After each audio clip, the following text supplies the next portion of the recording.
Seja bem-vindo ao podcast Cinemação 498. Eu sou Rafael Arinelli e comigo hoje aqui, diretamente lá do Logado, Edu Sasser. Amor, cheguei, né? E já deixo uma pergunta afrontosa no começo. O que Top Gun Maverick tem que Fabelmans não tem? Fica a resposta. Vocês respondem. Deixa no ar aí, é isso.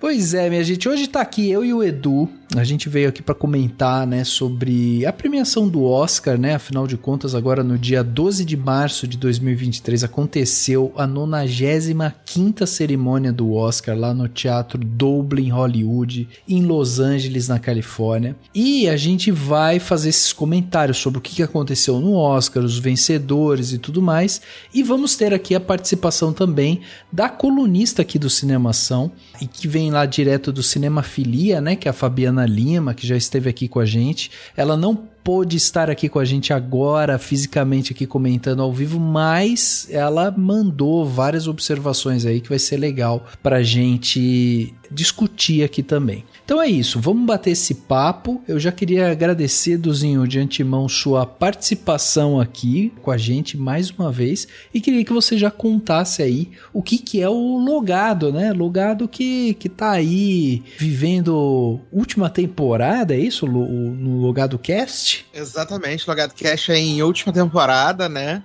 Falta muito até o final do ano, né, gente? Mas última temporada e episódios semanais, todos os domingos, né? Sempre aí acompanhando o que tá acontecendo, né? A gente tá aí nos highlights, coisa nova a gente tá falando.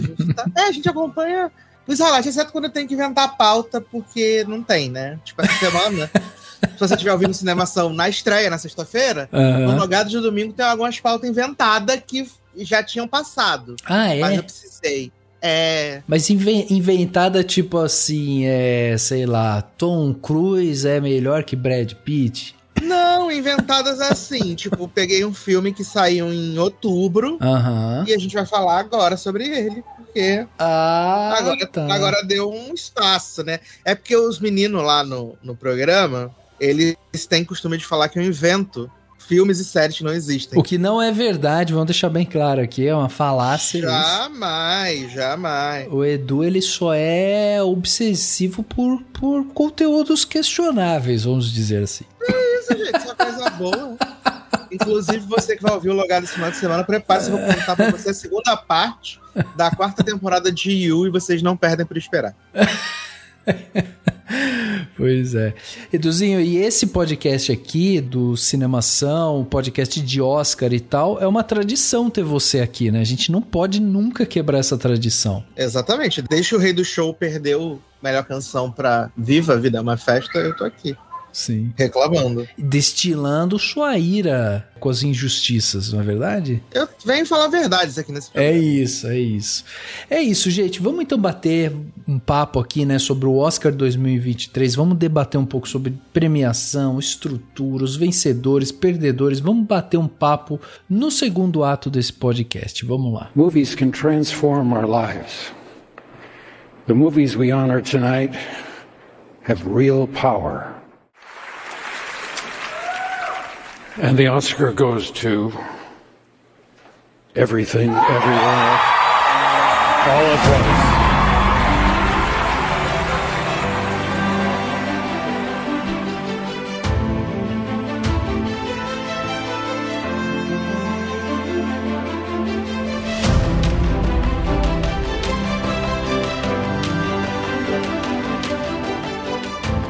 No dia 12 de março de 2023 aconteceu a 95ª cerimônia do Oscar, apresentado pelo comediante, escritor, produtor e apresentador Jimmy Kimmel, a maior premiação do cinema dos Estados Unidos, né? Dessa vez não passou por nenhum grande problema, né? Ela conseguiu ter a cerimônia lá, onde ela acabou premiando 12 obras das 54 produções, né, que concorriam em 23 categorias diferentes. A premiação correu tudo bem, né, Eduzinho? Não, eu imagino que os produtores do Oscar desse ano, eles tentaram vetar de todos os jeitos, né, o que pudesse dar uma merda, né? Você acha? Certeza, tipo, pessoas que são conhecidas dentro da patotinha ali de Hollywood que já não se gostam, eles mandaram o convite só pra uma delas, assim. Exato. E o Jimmy Kimmel também ficou lá alfinetando o Will Smith a noite inteira, né? Inteira, né? Pois é. Ele alfinetou a noite inteira. É. E o Will Smith já tinha sido alfinetado o suficiente lá pelo Chris Rock na semana anterior, né? Sim, sim. Então... Não, o Jimmy Kimmel chegou a fazer aquele comentário, fez uma piadinha ali, né, no meio, mais ou menos, né, perto ali da hora onde tinha acontecido o tapa no ano passado, e ele fez uma piadinha do tipo, bom, nesse momento aqui vocês estão sentindo falta de um tapa, né? Fez uns comentários Exatamente. assim. Ou seja, né? E aí tem uma questão, Eduzinho, porque é o seguinte, a audiência desse Oscar de 2023, ele foi de 18,7 milhões de espectadores, né? Foi a maior dos últimos 3 anos, desde 2020, quando o Oscar atingiu 23 milhões de espectadores, não chegava a tantas pessoas assim. Então foi a maior audiência dos últimos tempos. E aí eu queria começar esse papo aqui com você justamente por esse caminho, assim, sobre a estrutura do Oscar, né? O apresentador e tudo mais. E me veio essa reflexão que eu queria saber o que você acha em relação a isso. Você acha que, de repente, o fato da audiência do Oscar ter aumentado pode ser, de repente, o tapa lá que o Smith deu em 2022 que ecoou até 2023 e a galera foi assistir pra ver se ia rolar mais alguma polêmica, mais algum buchicho, alguma coisa ali? Talvez, mas eu acho que principalmente porque nesse ano, diferente de muitos anos do Oscar, você tinha um filme com torcida, né? Uhum. Na verdade, você tinha vários filmes com torcida, né? Sim. Você tinha o Tudo em Todo Lugar, você tinha Avatar, você tinha Top Gun, você tinha uma maior quantidade de filmes que foram vistos pelo grande público, né? Porque o Oscar geralmente é muito fechado dentro daquele nicho super pequenininho. Uhum. Esse ano você teve mais essas pessoas. E esse ano, apesar de eu ter achado a cerimônia bem sem graça, eu acho que ela não foi uma cerimônia cansativa. Ela durou mais de 3 horas e meia, né? Mas eu não achei ela cansativa. Mas ela foi uma cerimônia sem graça. O Jimmy Kimmel sem graça. Foi uma cerimônia vanilla, né? Se a gente pode dizer assim. Mas eu acho que os filmes com torcida esse ano podem ter ajudado na audiência. É interessante você ter falado isso, porque eu fiz essa pergunta também pra Fabi, né? E olha só o que ela respondeu. Eu acredito, na verdade, que não tenha muito a ver com isso do Will Smith, não. Eu acho que o que tem mais a ver, que poderia explicar pra gente esse crescimento, assim, bem grande, né? Bem significativo em relação à audiência esse ano, é que dentro desses anos pós-pandêmicos que a gente teve, eu acredito que o ano passado foi o mais significativo pro cinema, no sentido de realmente ter indicado uma espécie de renascimento, que eu falo. Ou seja, a gente teve uma grande quantidade de filmes que são blockbuster, né? Que foram blockbusters, e isso acaba gerando, inevitavelmente, no grande público, uma vontade de assistir. Eu acredito que seja isso, porque eles se sentem mais inclusos, sabe? São filmes que eles foram, de fato, pro cinema assistir, não foram filmes que eles viram em casa, na Netflix, ou qualquer outro serviço de streaming. Então, eu acredito que isso acaba envolvendo mais. Então, assim, a gente teve Top Gun, a gente teve Avatar, a gente teve o próprio Elvis, a gente teve os Fabelmans, que apesar de não ter feito tanto sucesso aqui no Brasil, fez sucesso ao redor do mundo, né? Tem esse peso do nome do Spielberg. A gente tem o James Cameron, o Spielberg, a gente tem muita gente ali. E a gente também não pode negar que existe a influência do Tudo em Todo Lugar, né? Que foi um grande filme, tanto no Brasil quanto fora do Brasil. E agradou tanto público quanto crítica. Então eu tinha essa expectativa para poder ver se esse filme que foi indicado a 11 Oscars, de fato, iria levar os prêmios, né? Ou não. Então eu acho que é mais relacionado a isso mesmo. Acho que é uma junção dessas coisas e acaba que a expectativa fica realmente muito alta e a gente vê isso refletir de forma bastante, assim, significativa na audiência. E além dessa questão, né, da audiência, tem o lance do Jimmy Kimmel, né? Você nunca foi um cara empolgado com Jimmy Kimmel, né? Desde quando anunciaram, você já tava meio nariz torcido, não tava, Ele não? é chato, já é a terceira vez que ele apresenta o Oscar, né? E é a terceira vez que ele apresenta o Oscar numa diferença de tempo muito pequena, né? Porque ele apresentou em 2017 e apresentou em 2018. Sim, exatamente. É um período de tempo muito curto. E o Jimmy Kimmel, ele não é desses apresentadores de late night dos que eu mais me empolgo. Eu gosto muito do Colbert, do Jimmy Fallon, mas o Jimmy Kimmel, eu não sou muito chegado no Jimmy Kimmel, eu acho ele chato. Eu tenho pra mim, às vezes, que ele força um pouco a mão nas piadas. Sabe quando parece que o cara ficou nos bastidores ali com o papelzinho lendo, sabe assim? Tipo, ele queria decorar muito, daí ele chegou na hora e mandou o texto dele, assim. A sensação que eu tenho às vezes é essa, sabe, com ele. Eu sei lá, eu não consigo gostar do Jimmy Kimmel, né? Eu não tenho muita questão, assim, em relação aos apresentadores do Oscar, não, viu? Pra ser sincera, eu acredito que essa é uma das coisas que menos importa pra mim na hora de assistir a premiação.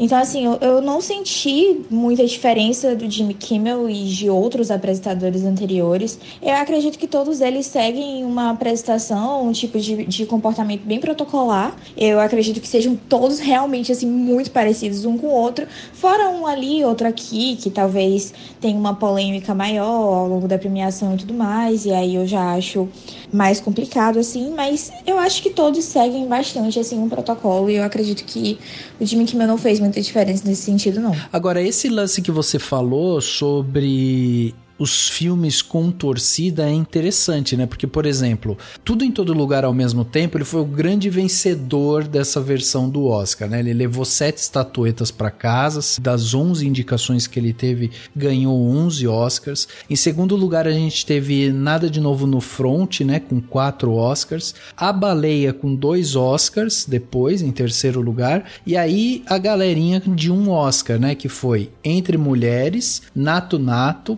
Pinóquio, Como Cuidar de um Bebê Elefante, Pantera Negra, Wakanda Forever, Irish Goodbye, O Menino, a Topeira, a Raposa e o Cavalo e Avatar, o Caminho das Águas. Então esses foram os vencedores, né? As obras que venceram os Oscars ali. E aí aqui dentro dessa conta tá melhor ator, melhor atriz, melhor ator coadjuvante e tudo mais. Então Tudo em Todo Lugar ao Mesmo Tempo acabou sendo tipo o grande vencedor e tal. Exato. E esse era um filme que tinha uma certa torcida, assim, porque, por exemplo, nas redes sociais ele é um filme muito contestado, né? Ele começou como um filme que todo mundo gostou, mas isso é normal, né, gente? Isso é normal. Um filme que todo mundo gostou. E aí, quanto mais ele foi ficando em evidência, mais os detratores surgiram pra poder diminuir o filme. Sim. Mas eles surgiram. E nessa reta final, principalmente, foram muitas pessoas falando do filme. Eu tenho que dizer particularmente que dos 10 indicados ao Oscar de melhor filme, ele pra mim estaria no 9º lugar, assim, de menos... Ele é um dos menos favoritos, né? Eu gostei do filme, mas eu não... Vou falar como eu falo aqui, bagaceira mesmo. Eu não fiquei tirando pelo do cu com pinça, como as pessoas ficaram. Que é o filme revolucionário. Nossa, o cinema agora é outro. Eu achei o filme bacana, achei que tem uma mensagem interessante, mas eu acho que ele é um pouco escalafobético. E ele tenta vender essa coisa super cool do multiverso, mas ele explica o multiverso muitas vezes, né? Pra você poder entender. Ele quer pagar essa coisa de diferentão, mas na verdade ele é tipo Interestelar, né? Tipo o filme do Nolan. Que o Nolan fica explicando as coisas pra você poder entender. Né? Mas a mensagem de família é muito bonita e tal. Só que eu acho que mensagem de família por mensagem de família você tem em outros filmes também, né?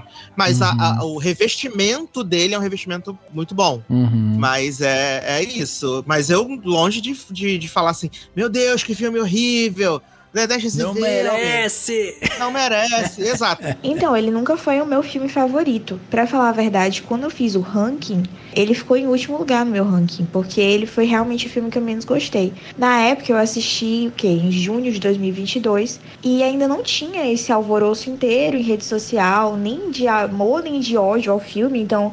Eu fui assistir levando em conta a minha própria experiência, né? Como que eu ia me sentir com aquele filme. E eu não gostei, assim. Eu realmente tenho sérios problemas com o filme. Eu já tentei reassistir e parei o filme no meio, assim, nem chegou na metade. Então, assim, eu tenho realmente um grande problema com o filme que não nasceu de agora. Nasceu desde a sala de cinema, desde a minha experiência com o filme, de como que ele me deixou, da experiência cansativa, que foi fatigante, enfadonha pra mim, verborrágica, assim, tudo complicado ali. Eu odeio essa adjetivação em excesso, mas infelizmente foi como eu me senti em relação a Tudo em Todo Lugar. No entanto, eu acho que a gente já teve, obviamente, ganhadores piores ao longo de 10 anos aí do Oscar. Então, é um filme que ele é muito retrato do seu tempo. Eu acredito que toda a montagem, toda a ideia por trás dele é um filme que é muito retrato do tempo que a gente vive.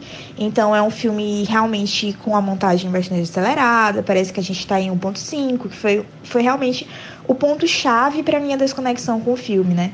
Então, assim, eu tenho esses problemas especificamente com ele. No entanto, como eu estava dizendo, eu acredito que o filme ele tem a sua importância no sentido de colocar, né, em evidência personagens e a cultura mesmo asiática, nesse caso especificamente a cultura chinesa. Então ele tem esse peso muito forte para uma comunidade, para várias pessoas, e eu acho que isso é interessante, né? Isso acaba sendo algo realmente bastante significativo, que faz o filme ficar para a história e ser longe, assim, de o que eu consideraria ser um dos piores vencedores da história do Oscar. Mas eu acredito que o filme, ele não é revolucionário, nem tanto original, assim, quanto as pessoas falam. Eu acho que ele é apenas um retrato do seu tempo e ele é um Oscar bait na medida de como você pode fazer um Oscar bait, né, em Hollywood com os temas que ele trata. Eu acredito que ele tem temas, sim, muito sensíveis à comunidade específica, mas ele também tem uma temática universal que abrange toda a comunidade ocidental também. Então é um filme que ele é bem palatável para a academia e eu acredito que ele agrada todo mundo, agrada gregos e troianos, justamente porque utiliza sua temática universal e essa embalagem conceitual, que na verdade não é inventiva, a gente já viu em outros filmes, enfim, no mainstream, usarem essa embalagem mais nonsense, mais acelerada, de multiverso, etc., para poder tocar no final um tema realmente que abarca todo mundo, que todo mundo consegue compreender. Então, pra mim, é um filme, assim, absolutamente comum, que ganhou o Oscar, mas eu premiaria vários filmes na frente de Tudo em Todo Lugar, principalmente os Fabelmans do Spielberg, que era o meu favorito. Mas eu acho que tá longe de ser o pior que a gente já viu vencer, só foi o pior nessa premiação, na minha opinião. Só que eu acho que eu vi algumas pessoas, algumas não, muitas pessoas falando, né, sobre o fato de Coda ter vencido o Oscar do ano passado, e que ninguém se lembra de Coda, e não sei o quê. Gente, se a gente pegar, sei lá, dos últimos 20 anos no Oscar, quais filmes que a gente realmente lembra que venceram o Oscar de melhor filme? E aí uns vieram dizer, porque é muito Sessão da Tarde. Pra mim, tirando o fato de que o Spielberg é um puta diretor, Os Fabelmans é um filme da Sessão da Tarde. Tirando o fato de que ele é um puta diretor, ele sabe fazer, contar a história, nananã. Mas fora isso, é um filme da Sessão da Tarde, igual Coda, sabe? Então eu acho isso muito zoado. Eu acho que você pode torcer pra quem você quiser, mas não precisa você ficar desmerecendo ou desfazendo do trabalho do coleguinha ou do filme que o coleguinha gostou, sabe? Beleza. Eu acho que quando tá num nível saudável de argumentação, porque eu sei que você gostou bastante do Tudo em Todo Lugar ao mesmo tempo. Então, se você tá num nível saudável de argumentação, beleza, porque, cara, o legal é quando essa coisa acontece, né? Sim. Toda unanimidade é burra, né? Então é legal, até porque às vezes você vai me falar um ponto que eu não reparei, eu vou te falar um ponto que você não reparou, e a gente vai ter um papo saudável. Mas quando vai pra rede social, o pessoal pega muito pesado. Pega, né? O pessoal pega muito Não, pesado. Daí vai pro amo e odeio, né? Não tem jeito. A Isabela Boscov teve que apagar todos os tweets dela do Oscar, né? Por causa da quantidade de hate que ela recebeu, né? Então. Porque ela falou que Michelle Yeoh, legal ganhar o Oscar, mas ela preferia a Kate, mas era da Cate Blanchett, que não gostou tanto da vitória do Tudo em Todo Lugar como melhor filme, né? E ela tomou uma chuva de hate inacreditável. Então, eu acho que essa assim, eu tenho uma birra com o Oscar eterna, né? Assim, eu continuo fazendo esse programa aqui, mas sempre sob protesto, sabe? Porque, assim, eu gosto do Oscar, mas eu tenho uma coisa meio... Eu acho o Oscar meio enfadonho em alguns pontos e tal, e assim, eu acho que a gente sempre tem que deixar claro para as pessoas que o Oscar é uma premiação, a maior premiação, assim, em termos de né, tamanho, audiência, grana que é investida ali e tal, da maior indústria cinematográfica do mundo, que é os Estados Unidos. E é isso, entendeu? Tipo, é o prêmio dos americanos para os americanos, e ponto. Então... E assim, o que eu levei muito tempo pra entender, eu mesmo levei muito tempo pra entender, é que o Oscar, apesar de tudo, ele é um concurso de popularidade. Exato. Ele é um concurso de popularidade, entendeu? Quem sabe se vender melhor, Isso. quem tem a melhor equipe de marketing, a melhor equipe de campanha, vai levar. A gente viu isso ano passado, que Coda ganhou 3 prêmios ano passado, né? Foi ator coadjuvante, melhor filme e mais um, se eu não me engano. Ou foram só 2, na verdade. Mas é porque no final da campanha a Apple fez um lobby inacreditável.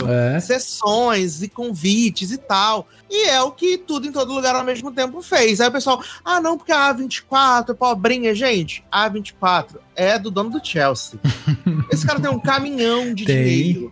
E a A24 ganhou 9 Oscars esse ano. De 23 ela ganhou 9, entendeu? Então, inclusive no discurso lá, né, do produtor do Tudo em Todo Lugar ao mesmo tempo, que ele pegou e começou falando, não é sobre o dinheiro e tal.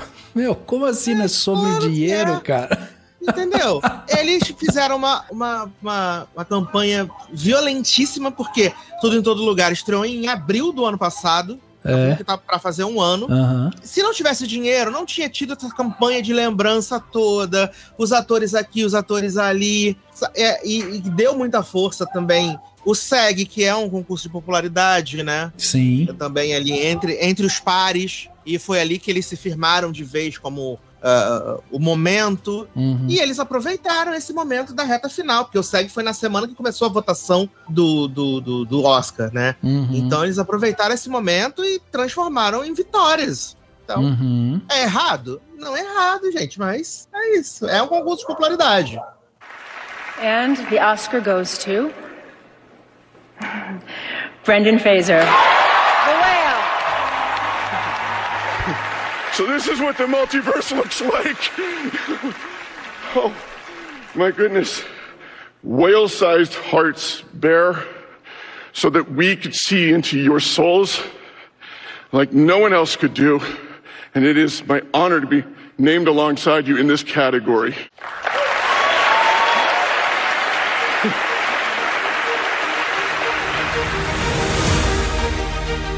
Não, assim, ó, eu não tenho absolutamente nenhum problema com Tudo em Todo Lugar ao mesmo tempo. Eu gosto do filme, eu acho um filme, cara, eu acho que ele tem umas metáforas muito legais ali. É um filme que traz essa incomodação e tal, a maneira como ele foi filmado, né, os cortes, a edição dele é muito bacana também. Então, assim, é um filme que eu gosto, eu achei muito legal o fato dele ter ganho. Agora, por exemplo, se eu fosse falar do meu gosto, assim, eu fosse lá votar, tem uma coisa que pra mim, tipo, me pegou muito em Os Fabelmans, por exemplo, que, como você falou, é um filme de sessão da tarde, porque ele tem esse verniz, né, do Spielberg, mas é um filme também muito bem filmado, tem uma história linda ali e tal. Mas os Fabelmans, pra mim, tipo, foi um que entrou num hall dentro do meu coração, que, cara, os primeiros, sei lá, 20 minutos de filme ali é a minha infância, cara. Ele filmou minha infância ali. Eu era aquilo, um garotinho que catava a câmera do pai e ficava fazendo o filme com os meus irmãos, entendeu? Então, pra mim, aquilo ali foi muito impactante, assim. Então, tipo, em termos de familiaridade, só se fosse pegar, assim, simplesmente o gosto, sabe? O gosto de... que é o que a gente vê muito nas redes sociais, né? Dessa coisa do ame ou odeia, né? Os Fabelmans, pra mim, teriam esse lugar, assim, ao sol, entendeu? Mas muito por essa questão familiar, assim, que ele me trouxe. Mas, por exemplo, eu acho que Tudo em Todo Lugar ao mesmo tempo foi o grande vencedor, e com méritos, assim, porque ele tem muita coisa realmente interessante ali, né? Que os Daniels fizeram, e eu acho que isso é uma coisa que realmente vai ficar marcada, assim, né, pra esse Oscar, porque fazia tempo que a gente não tinha um filme que abocanhava tantos Oscars também. Exato, né? E eu falei isso nos últimos anos, eu sempre falo isso, né, que os filmes só ganham 2, 3 Oscars, o melhor filme ganha mais 2 prêmios, sabe? Acho que desde La La Land não ganhou o melhor filme, né, gente? Mas ganhou 6 Oscars. E Mad Max Estrada da Fúria também, não, mesmo né? no ano passado, o Duna, por exemplo, ganhou 6, mas é maioria de prêmio técnico. Prêmio técnico, exato. E aí os prêmios importantes da noite, se eu não me engano, eu tava lendo em algum lugar, agora eu não vou saber, deve ter sido no Twitter, que desde 76 um filme não levava os grandes prêmios da noite, a que estava concorrendo. Eu separei aqui, Rafa, tava falando desse, que ninguém se lembra de muitos dos filmes que vencem o Oscar de melhor filme. Eu peguei aqui só de 2000 pra cá, né? Tá, vamos lá. Aí, 2000 a gente teve Beleza Americana. Sim. Que eu lembro, na época foi um surto, né? Mas depois acho que morreu. 2001 a gente teve Gladiador, que esse sim, até hoje se fala. Sim. Né? Inclusive vai ter a sequência agora com Paul Mescal. 2002 a gente teve o Mente Brilhante. 2003 a gente teve Chicago. Tá. Também acho que esse tá aí nos halls, né? Sim. 2004 a gente teve O Senhor dos Anéis, O Retorno do Rei. Também tá nos halls, pela quantidade de Oscar que venceu, pelo que representa pra indústria na época, né? Sim. 2005 a gente teve Menina de Ouro, que eu acho que é muito mais lembrado pela atuação da Hilary Swank do que pelo filme em si. 2006 a gente teve Crash No Limite, esse tá realmente canceladíssimo. Tá. Apagado. Tá, exato. 2007 a gente teve Os Infiltrados, um bom filme do Scorsese, mas depois ele fez melhores. Sim. 2008, Onde os Fracos Não Têm Vez. 2009, Quem Quer Ser um Milionário. 2010, Guerra ao Terror. 2011, O Discurso do Rei, Por que, Senhor? 2012, O Artista, gente. O Artista. 2013, Argo. 2014, 12 Anos de Escravidão. 2015, Birdman. 2016, Spotlight. 2017, La La Land, mas na verdade foi Moonlight. 2018, A Forma da Água. 2019, mais um erro, Green Book. 2020, Parasita, né? 2021, Nomadland. E 2022, Coda. E aí eu acho que, muitos deles não são lembrados até hoje, né? Claro que quando você gosta mais de um filme, você vai lembrar dele por mais tempo. Por exemplo, eu gosto muito de Coda, então eu lembro de Coda. Eu gosto de Nomadland, inclusive assisti ele essa semana no domingo, né? Nomadland continua um filmaço, sabe? Sim. Mas se a gente for pegar, assim, filmes que realmente fizeram a história, marcaram a história desses últimos 20 anos, são poucos, muito poucos, sabe? Cara, eu tava vendo, por exemplo, tem filmes, Casablanca, sabe? Assim, tem filmes muito clássicos que às vezes não ganham Oscars importantes, entendeu? Eu até já trouxe isso aqui uma vez no podcast, falando, por exemplo, Casablanca perdeu o Oscar de melhor edição, por exemplo, e Casablanca é considerado uma obra-prima, entendeu? Do cinema. Então, assim, a gente tem, um filme que é considerado uma obra-prima, teoricamente ele teria que ganhar todos os prêmios possíveis, né?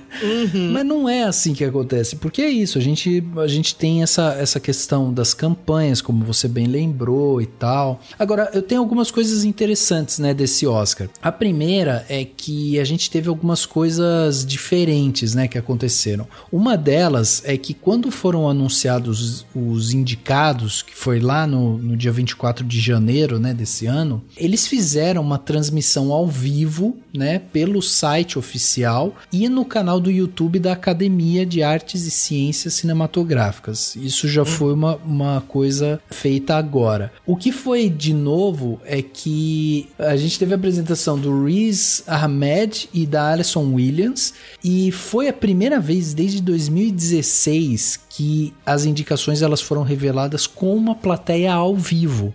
Isso fazia tempo que a gente não tinha. Antes eram só falado, né, quem eram os indicados e tal, mas dessa vez a gente tinha uma pequena cerimônia ali, né, acontecendo para que fosse falado justamente os indicados. E isso foi muito interessante de ver. E outra coisa é que, por exemplo, na categoria de melhor direção, a gente teve durante 2 anos consecutivos, né, uma mulher vencendo a categoria de melhor direção. Graças a Deus. E dessa vez a gente não teve nem indicada. Eu acho muito triste isso, inclusive foi uma das minhas maiores reclamações quando eu vi a lista de indicados.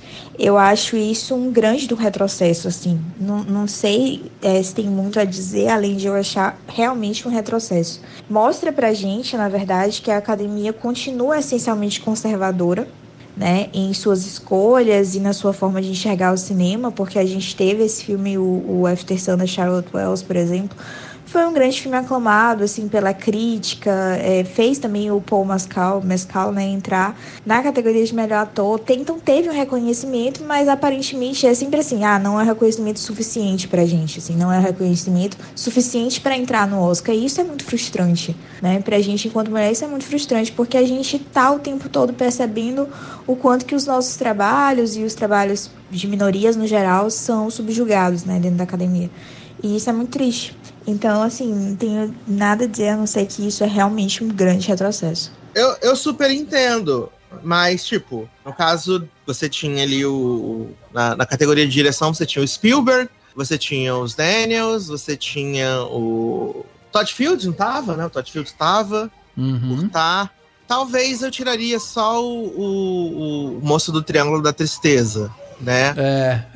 Talvez eu tiraria ele e colocaria o Martin McDonagh, né, pelos Banshees de Sharing. Mas, tipo, ainda assim, são muitas boas direções.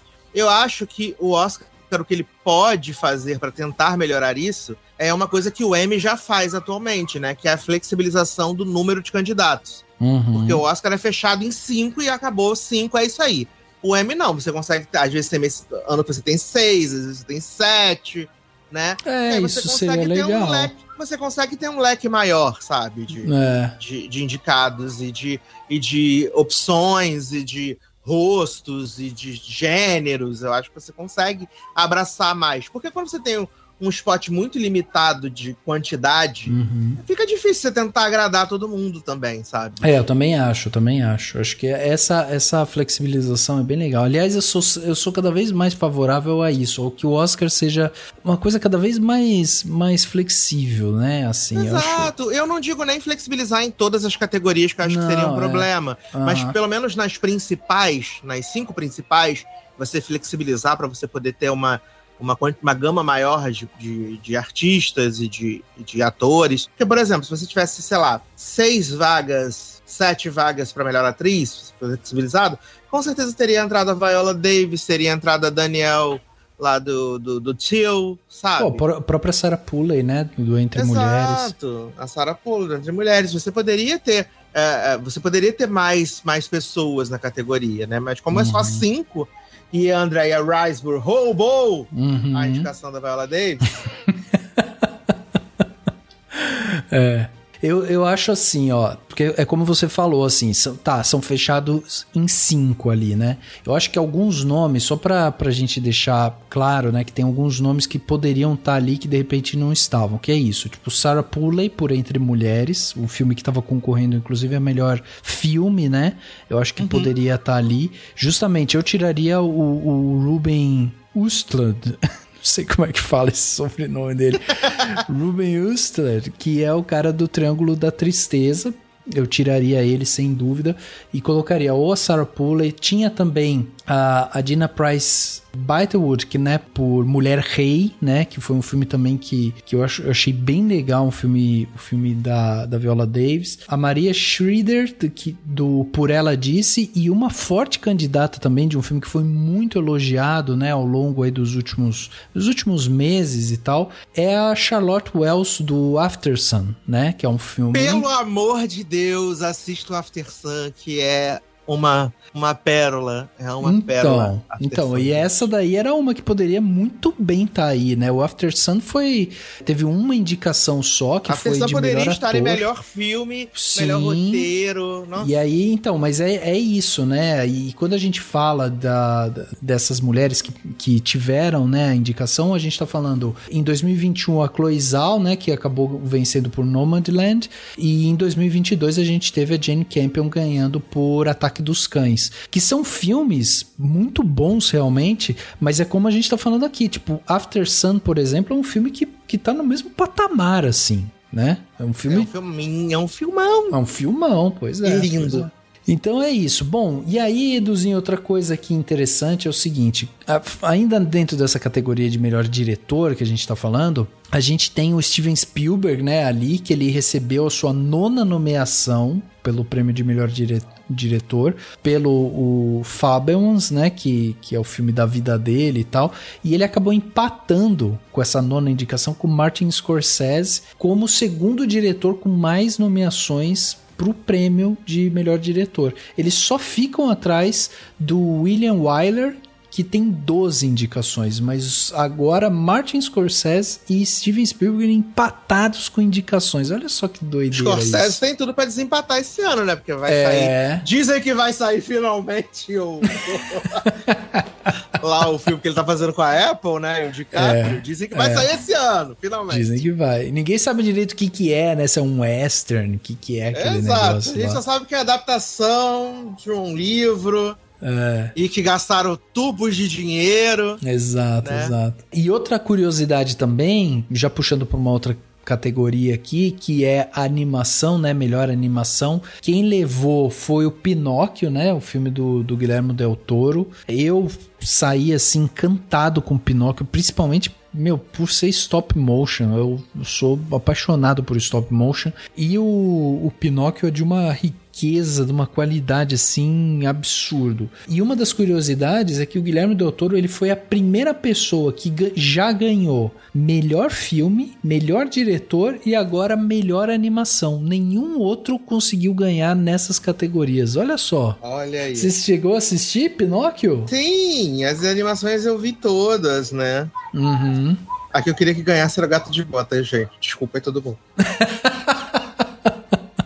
Queria muito que o Gato de Botas ganhasse, gente. Eu vi uma torcida muito grande por Red também, né? Red é uma delícia de filme também, né? Sim. Não tem como não gostar. Mas eu acho que desses daí, o mais inovador, assim, né? Em termos técnicos mesmo, foi Pinóquio, realmente. Né? Sim. Eu só achei que o Guilherme Del Toro me cansou um pouco, porque todas as vezes que ele ganhou, ele falou, não, porque vocês tratam a animação como uma arte menor. Tá bom, Del Toro, a gente já entendeu. Não precisa repetir pela 90ª vez.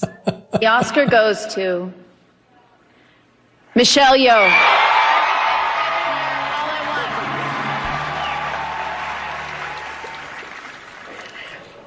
Thank you. Thank you.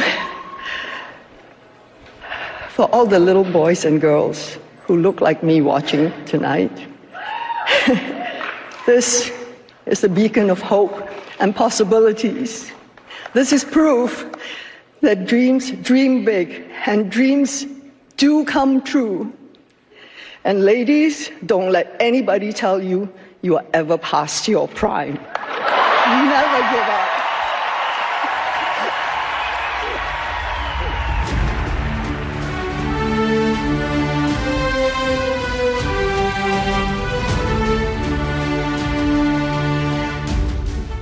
Eduzinho, vamos passar pelas categorias que tiveram, né, os vencedores aqui e tal. A gente vai falando um pouco sobre elas e, né, vamos trazendo algumas coisas aí interessantes que a gente viu. A primeira aqui a gente tem melhores efeitos visuais, né? O prêmio aí de Avatar. Esse ano, né, gente? Não tinha, né? Não tinha um filme que levou 40 anos para ser feito por conta da parte visual. Acho que ok, né, levar esse prêmio, né? Não, com certeza. Esse era o prêmio de Avatar, gente. Não tinha nem contestação. Tanto que nas bolsas, nas casas de aposta aí, era tipo 1 pra Avatar, e aí o segundo colocado já era tipo 12. Nossa, pois é, não tinha, era demais. Depois a gente tem melhor design de produção, Nada de Novo no Front, né? Um dos filmes que eu acho que foi até surpreendeu, né? A academia adora um filme de guerra, né? Eles adora. Eles não podem ver um filme de guerra que já ficam todos molhadinhos. Sim. Pra poder premiar. Porque eu confesso que eu achei uma injustiça com Elvis. Uhum. Porque o Baz Luhrmann, ele é um cara que ele tem muito disso, da visão, do design de produção, da fotografia, do figurino. Sim. E eu achei que foi uma puta injustiça real, assim, sabe? Sim, sim. Eu achei uma grande injustiça. Era um prêmio que eu achava que iria pra Elvis. Uhum. Eu achei que Elvis ia levar o de maquiagem, né, que também não levou. E pra mim foi uma surpresa real, assim. Eu não tava esperando. Eu concordo com você. Eu acho que aqui era um prêmio pra Elvis mesmo, porque é como você falou, assim, nada de novo no front, eu acho um filmão, assim. Mas a parte de design de produção dele, apesar de ser linda também, eu acho que Elvis é muito isso. Ele foi meio que desenhado em cima do design de produção, sabe? Porque ele tem muita coisa ali que é isso, que foi feito pra isso, né? Então, não sei. Pra mim, o Nada de Novo no Front, ele meio que se equipara ali, mais ou menos ali com os Fabelmans, o próprio Babilônia, né? Que também tava concorrendo. Eu acho que ele tá meio que no mesmo patamar, sabe? Em termos de design de produção, que são excelentes, né? Não tô dizendo. Sim, o Babilônia é outro. O Babilônia é outro que o design de produção é excelente, figurino também excelente. Sim. Né? Eu achava que ele achava que ia levar a trilha sonora, mas não rolou, né? Também. E aí, Eduzinho, vamos então pra melhor maquiagem e penteado, como você já adiantou aqui, a Baleia, né? Acabou levando.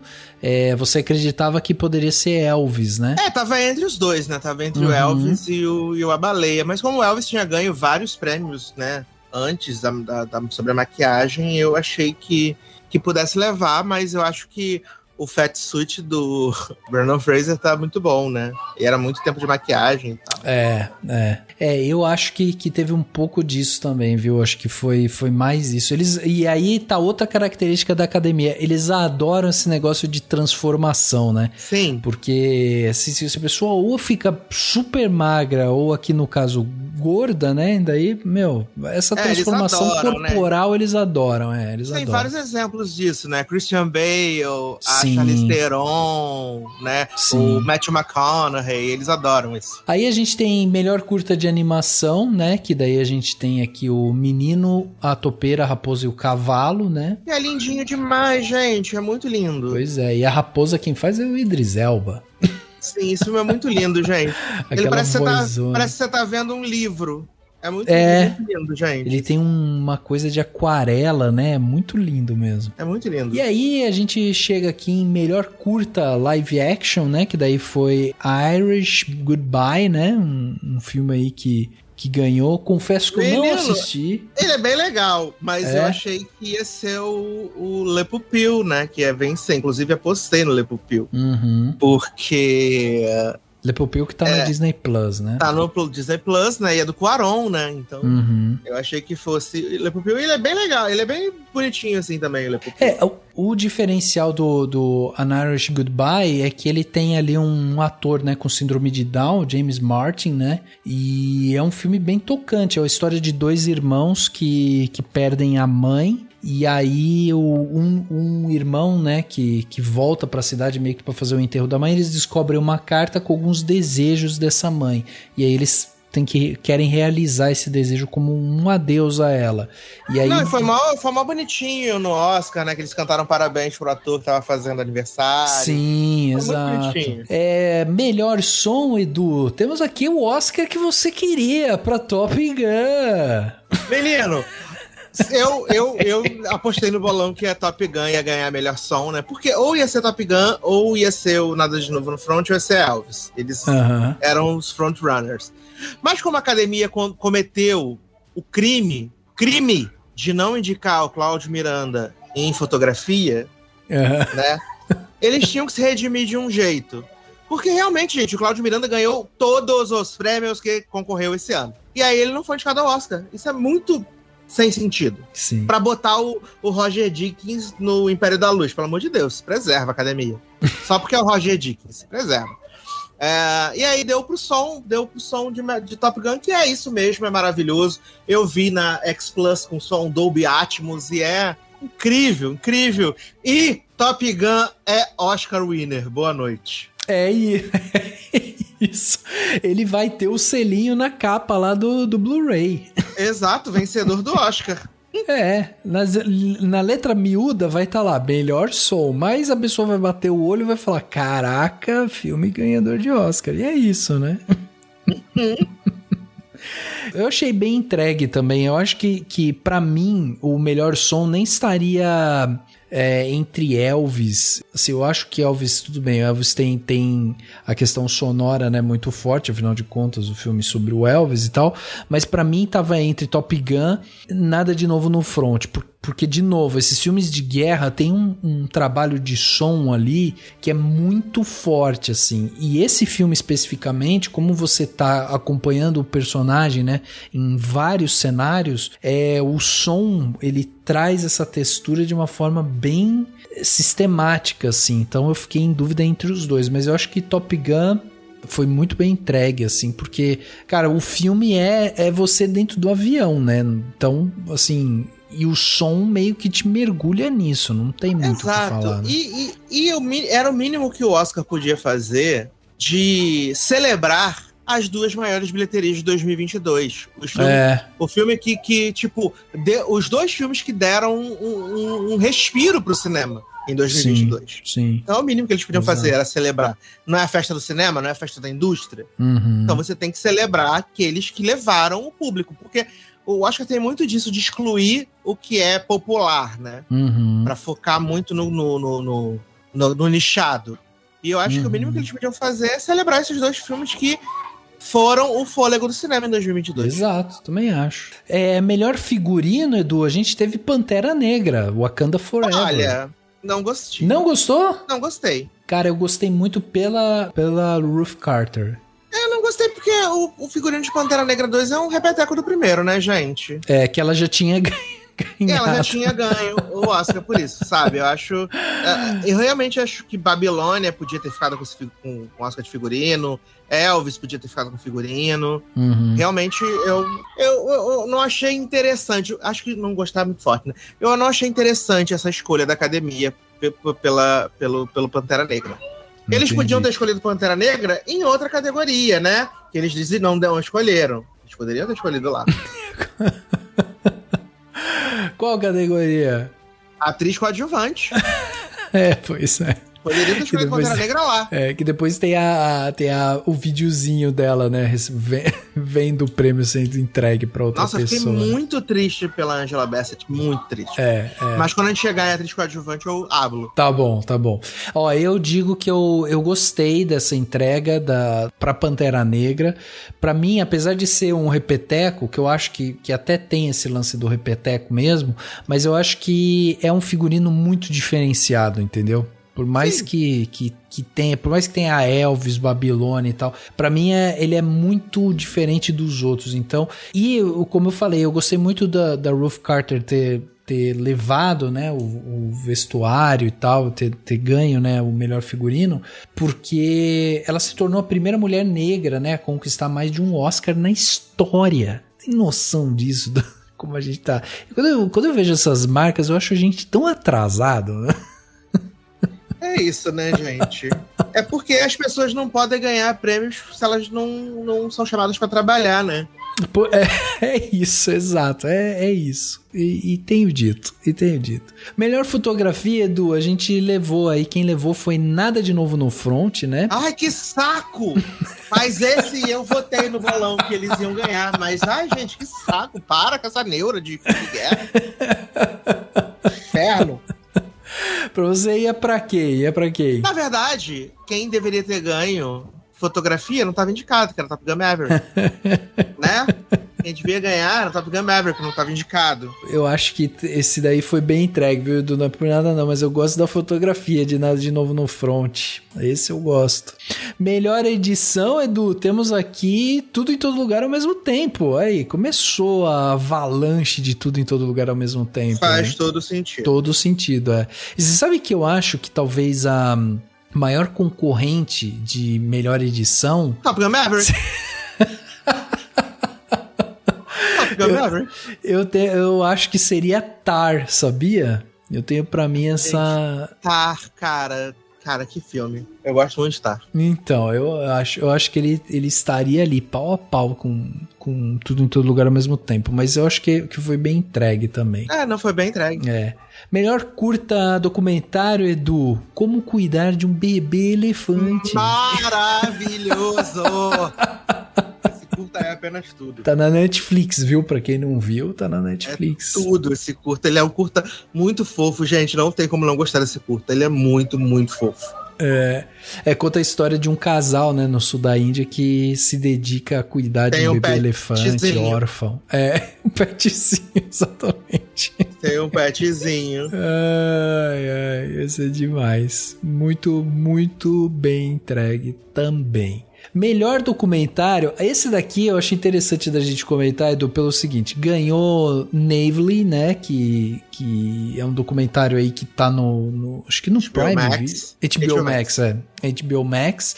E você lembra quando saiu uma notícia dizendo que o Zelensky tinha pedido pra fazer um discurso no Oscar? Sim, e eu falei que o Oscar acertou muito em dizer não pra ele, que ele é muito chato. Exato. Eu também acho que foi ele é muito chato, boa. ele quer ficar aparecendo, ele é um biscoiteiro do caralho também. Eu também acho. Agora, você não acha que aqui tem esse... Quando eles dão esse Oscar, que tipo, é uma história do cara lá que é o cara que desafiou o Putin e tal. O rival do Putin, pois é. E aí aqui você não acha que tem sabe assim, um recadinho? Não, é um recadinho, lógico. A academia mandou o seu recado. Sim, Eu confesso que eu fiquei com preguiça de ver esse doc. Mesmo já estando disponível, eu fiquei com preguiça, de verdade.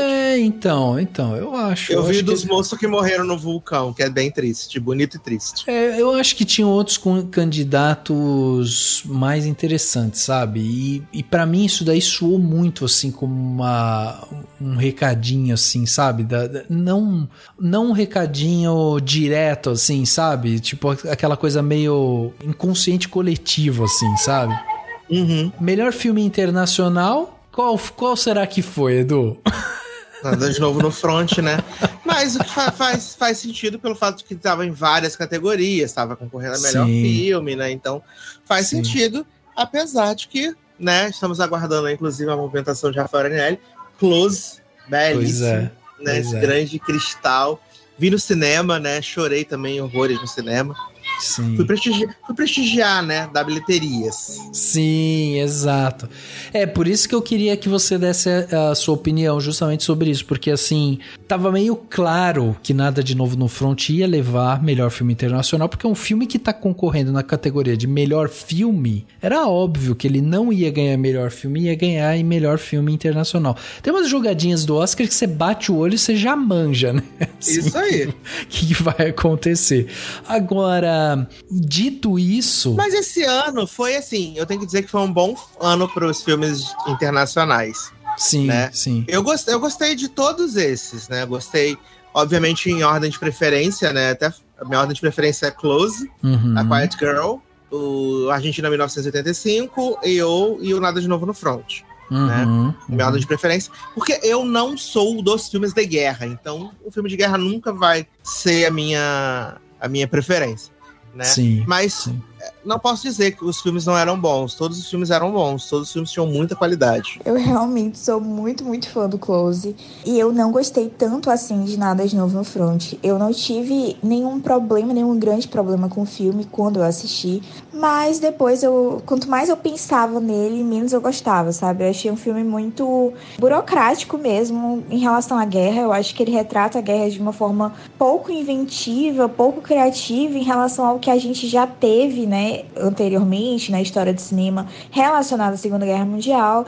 E então, assim, é um filme que pra mim ele basicamente não apresenta, não traz nada de novo, de fato, né? Ele realmente, nesse caso, ele faz jus ao título pra mim. Então, sim, eu fiquei bem triste que Close não ganhou, ou mesmo o próprio Argentina, 1985, que eu também acho um filme bastante protocolar, no sentido de ser um filme de tribunal que não sai muito das convenções desse tipo de subgênero, mas eu acredito que é algo assim mesmo de corporação, né? Corporativo. Eu acredito que não tinha muito pra onde correr, porque a gente tá falando de Netflix, a gente tá falando do peso de um filme de guerra que historicamente sempre existiu no Oscar. Então eu acho que, assim, me surpreendeu, me deixou triste, mas era algo que eu já esperava, sabe? And the Oscar goes to... Jamie Lee Curtis!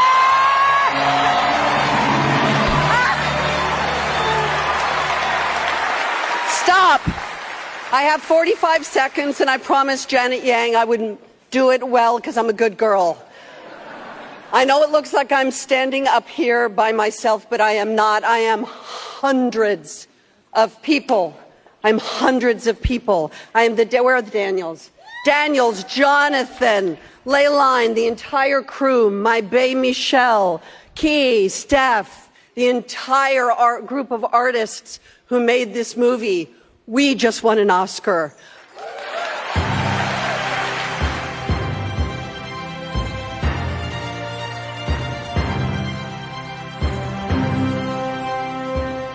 Aí a gente tem melhor canção original. Essa eu quero que o Edu faça sua análise musical, que ele é muito mais competente que eu pra isso.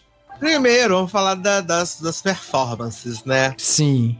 Que, assim, tivemos 4 performances maravilhosas e uma performance que foi o puro suco da chacota, que foi a do Tudo em Todo Lugar ao mesmo tempo. Foi uma das piores coisas que eu tive o desprazer de assistir na história do Oscar. Foi muito ruim, foi desafinado, foi péssimo, foi pavoroso. Horrível, nossa, bosta. Tivemos Sofia Carson e Diane Warren, né, que cantaram, Sofia Carson cantou belíssima, eu falo que Sofia Carson é minha filha, né, cantou belíssimamente. Diane Warren, desesperada para ganhar um Oscar, né, ela ganhou o Oscar honorário esse ano, mas ela quer ganhar um Oscar por mérito próprio, né. Essa foi a 14ª indicação dela e a 14ª derrota. E ela fez um lobby pesadíssimo, porque esse filme que ela foi indicada, né, o Tell Me Like a Woman, é muito ruim esse filme. E aí ela, né, fez a apresentação belíssima. Tivemos Rihanna também com Lift Me Up, que foi uma coisa perfeita, assim, impecável. Rihanna entregou tudo. Gaga, que disse que não ia, depois disse que ia, meteu uma calça jeans, uma brusinha, cantou só com violão e piano, foi também absolutamente tudo. E teve Nato Nato, que eu não sou um grande fã de Nato Nato, né? A minha torcida era pra Hold My Hand. Mas, cara, não tem como. A apresentação de Nato Nato no Oscar foi muito boa. Foi muito legal. Boa, é. Foi muito boa. E a música, ela é chiclete, ela fica na tua cabeça. Sim. E é uma quebra, né? Uma quebra de paradigma, né? Um pouco, assim, também, né? Exato. É. Apesar de eu querer que fosse Hold My Hand, eu fiquei super de boa com o Nato Nato, assim. No começo eu tava ficando irritado, quando o Nato Nato começou a ganhar tudo, eu fiquei meio irritado. Mas aí depois eu abracei. Falei, gente, é isso aí, é o que tem pra hoje. E o número foi muito legal. Foi muito legal o número. Não tem como. Mas eu achei que nessa daqui você poderia ter, sei lá, poderia ficar revoltado por causa da Rihanna. Não, é porque eu acho Lift Me Up bem chata, né? Eu acho Lift Me Up bem chata. Tanto que eu devo ter ouvido no lançamento e depois nunca mais ouvi. Mas a apresentação da Rihanna foi impecável. Nossa. A mulher só tá saindo de casa pra servir. Serviu no Super Bowl, serviu no Oscar. Só tá saindo de casa pra isso. De resto, ela fica cuidando das crianças dela. Tá aí, então. Melhor canção, então, foi pra Nato Nato, né? Que levou, como eu disse, uma quebra de paradigma. E essa análise maravilhosa musical aqui de Edu Sasser, que tem muito mais competência que eu pra fazer isso. Melhor roteiro original, Tudo em Todo Lugar ao Mesmo Tempo, né? Levou aí em cima de Os Banshees de Inisherin e Os Fabelmans, Star, Triângulo da Tristeza, né? Eu já tenho minhas controvérsias, né? E eu vou te falar que eu tenho também, viu? Esse daí eu acho que talvez seja um que eles poderiam não ter entregue pra Tudo em Todo Lugar ao Mesmo Tempo, o roteiro original. O roteiro original, pra mim, Eduardo entregaria para Os Banshees in Sharing, que é um roteiro, assim, ó, Martin McDonagh, ele sabe o que ele faz, não é de agora, 3 anúncios, Quero Matar Meu Chefe, Na Mira do esqueci o nome agora. Ele é um cara que ele serve, né, o roteiro, ele trabalha bem o roteiro. E aqui é um estudo de personagem muito interessante. Sim. É muito interessante. Acho que não tinha tido um filme que era sobre o término de uma amizade. Não. Tão dramático, né? Um filme término tão dramático. O cara é tão chato, que o outro prefere se mutilar pra não ter que lidar com ele. Literalmente, né? Literalmente. Vocês sabem que pra mim, esse daí... Eu vou te falar algumas coisas que eu achei interessante desse daí, do melhor roteiro original. Primeiro, pra mim, estaria entre os Banshees de Inisherin e Tar. São os dois que eu ficaria assim meio... Opa, esses dois. Você acredita que a Lydia Tar existe. Exato. Tem um perfil no Twitter, inclusive, né? Dela. Biografia, pois é. Então, isso que pra mim é impressionante, entendeu? Então eu ficaria entre esses dois e eu tendo a cair um pouco mais pra Tar. Agora, eu vou te falar que eu quero muito pegar o roteiro na mão de tudo em todo lugar ao mesmo tempo pra eu ver como que eles escreveram. Porque eu tô muito curioso pra ver, principalmente como que foi feito esse roteiro nessas horas de transição, sabe? De tempo, de lugar e tal. Eu quero muito ler esse roteiro, porque Tar e os Banshees de Inisherin, ele pode ter uma estrutura um pouquinho mais clássica, entendeu? E eu acho que tudo em todo lugar ao mesmo tempo, se você for ler o roteiro, talvez ele tenha uma coisa ali diferente, principalmente, assim, mais técnica, sabe? Então isso que me chamou a atenção, assim, que eu gostaria de ver. Mas eu vou te falar que nessa categoria, eu acho que era a categoria de Tar, sabia? Eu acho que pra Tar ou pros Banshees de Inisherin ia ficar bem entregue. Também acho. Vamos lá, como é que eu me perdi aqui? Roteiro original, agora roteiro adaptado. Roteiro adaptado, exatamente. Aí a gente tem a entrega pra Entre Mulheres. Mulheres hablam. Pois é, que eu acho que foi uma bela entrega, né? Perto do que tinha, né? Que era Top Gun Maverick. Tô esperando você falar Top Gun Maverick. Não, gente, o roteiro não é o forte de Top Gun. É um roteiro azeitadinho? Né? Mas eu acho que não.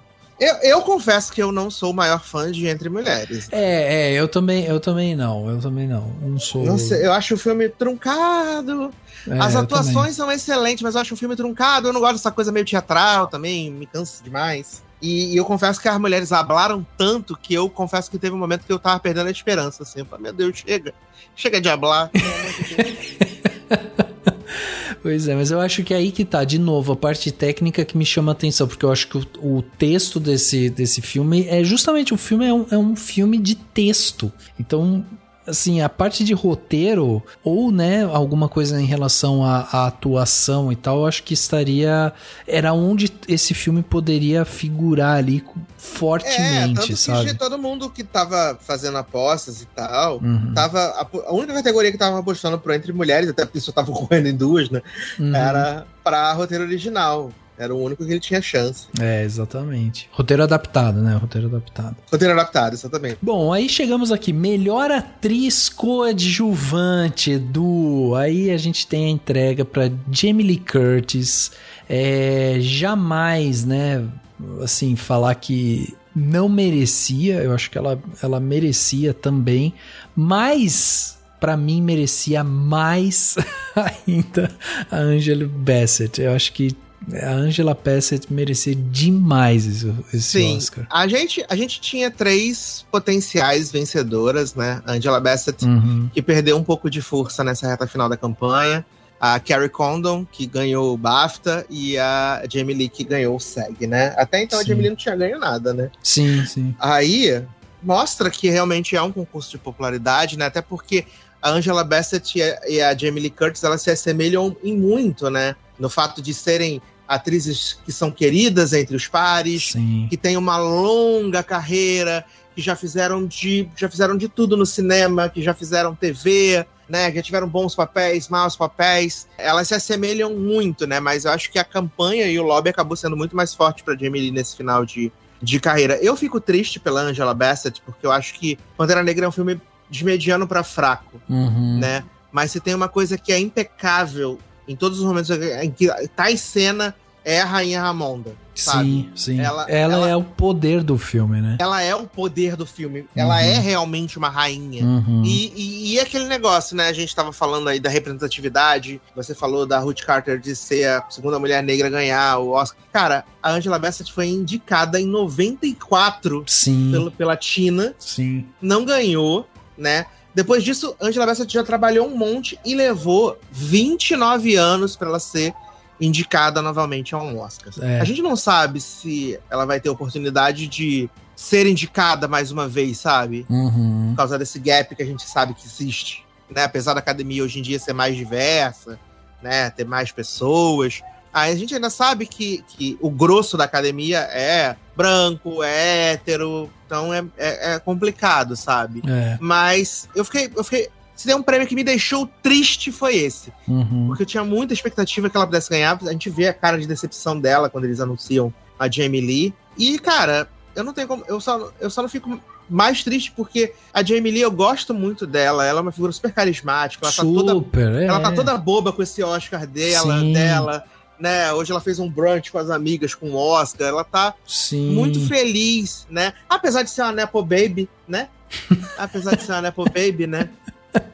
Mas ela já teve seus baixos na carreira, né, menino? Já fez Halloween H20, já fez Scream Queens, né? Então, eu fico feliz pela Jamie Lee, mas eu senti muito, porque eu queria muito que a Angela Bassett ganhasse, porque eu acho que ia ser, assim como foi pra Jamie Lee, né, ia ser um reconhecimento gigantesco pra carreira dela. Eu acho que tem algumas coisas interessantes da gente observar aqui, quando a gente para pra pensar na estrutura de premiação, né, que é a seguinte: além disso que você falou, da Angela Bassett estar em um filme que é mediano, né, e ela é o diamante do filme mesmo, ela é o poder ali real do filme, é ela que leva toda a carga dramática, que carrega o filme nas costas nesse sentido, assim.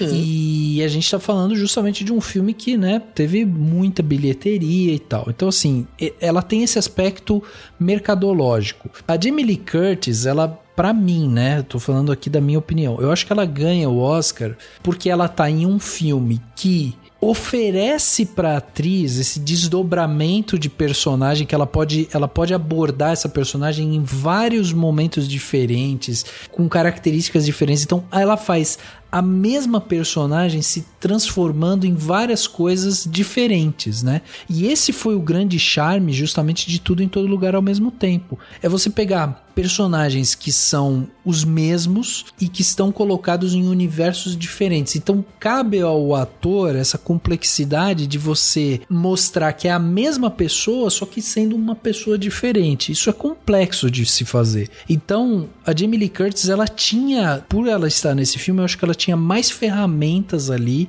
para mostrar essa diversidade, entendeu?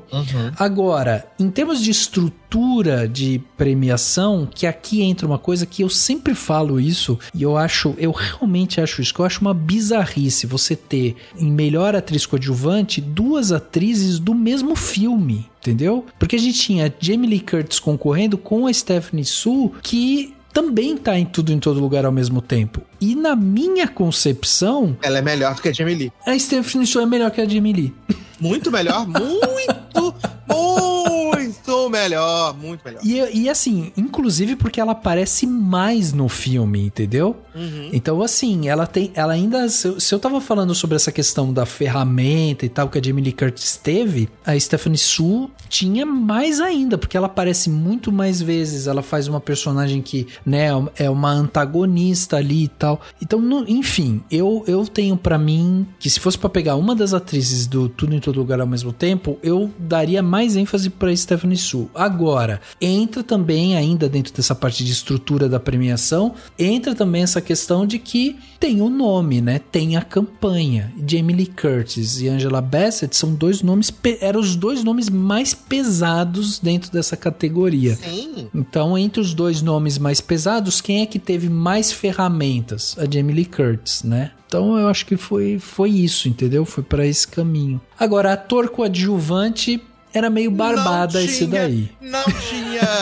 Não tinha nenhuma surpresa. Essa era a categoria que estava cantada do Oscar, né?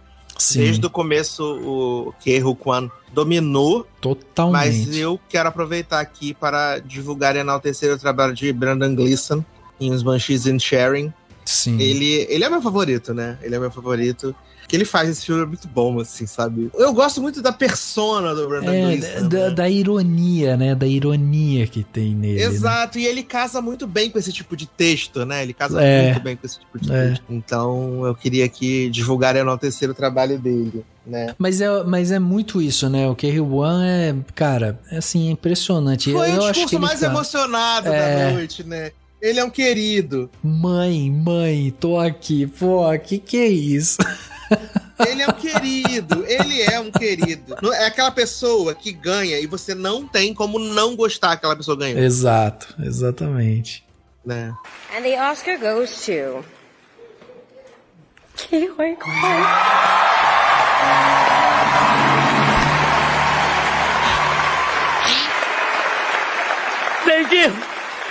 Thank you. My mom is 84 years old, and she's at home watching. Mom, I just won an Oscar.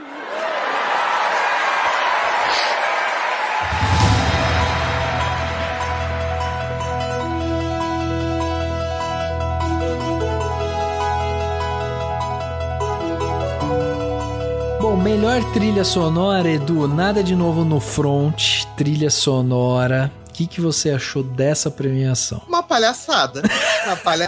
Apesar de eu odiar Babilônia, era pro Justin Hurwitz esse prêmio. Uhum. A trilha de Babilônia, se tem uma coisa que é boa em Babilônia... É a trilha.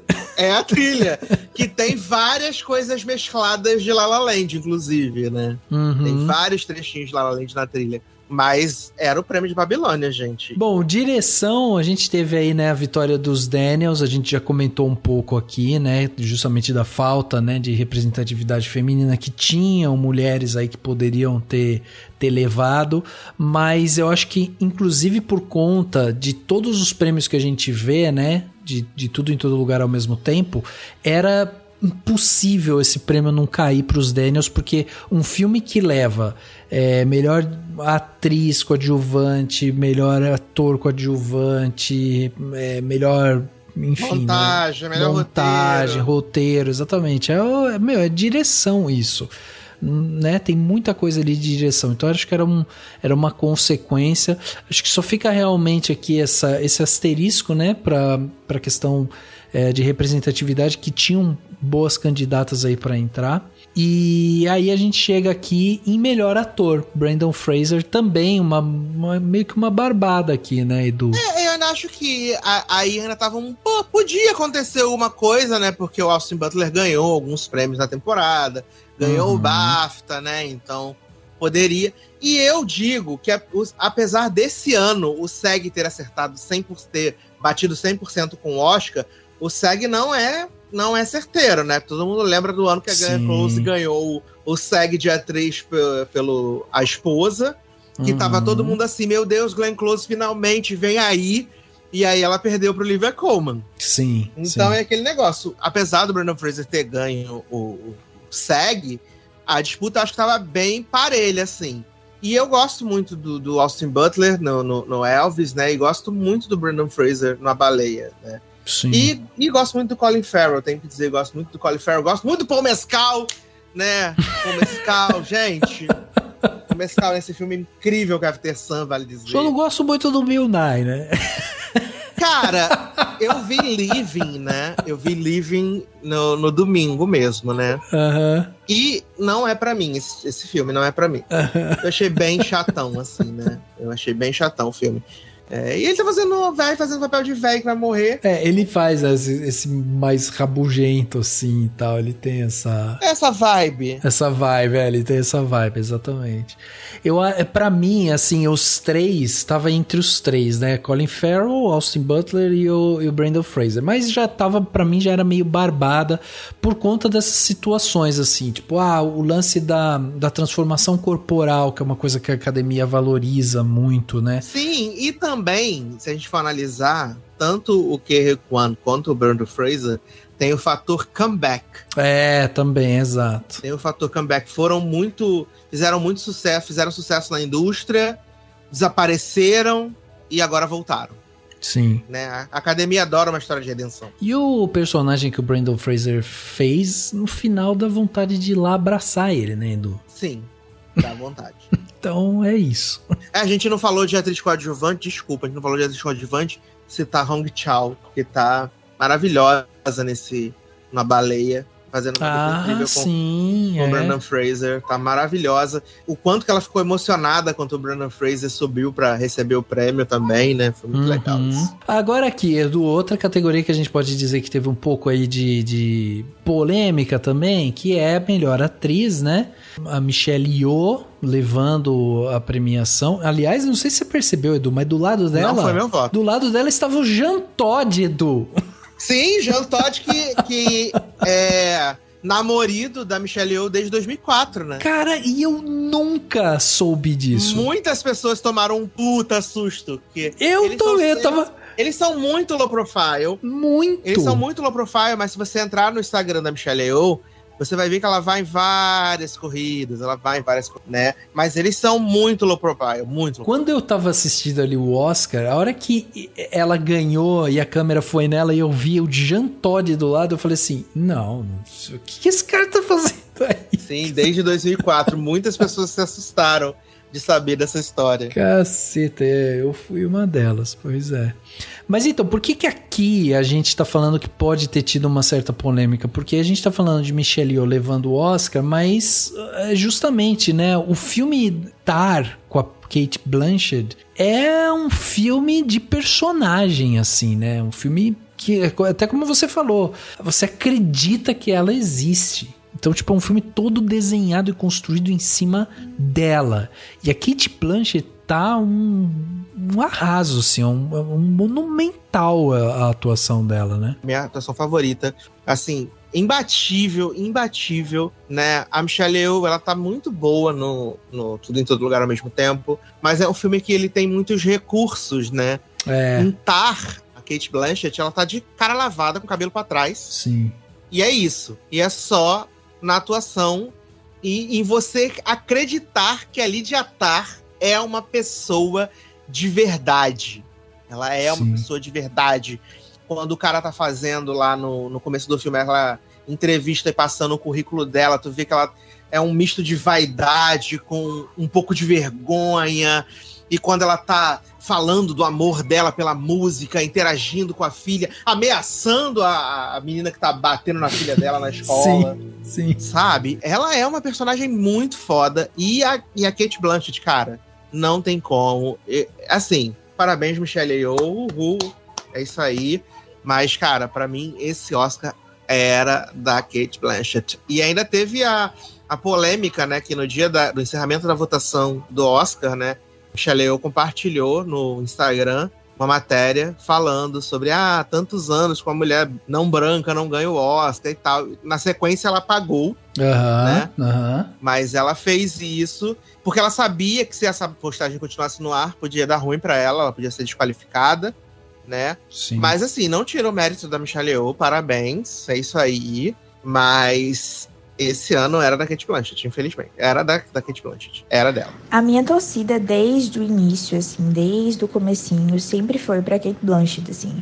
Isso não porque eu não acredite no merecimento da Michelle Yeoh, eu acredito que ela merece, mas eu acredito que ela merece mais por toda uma carreira do que especificamente sobre o trabalho.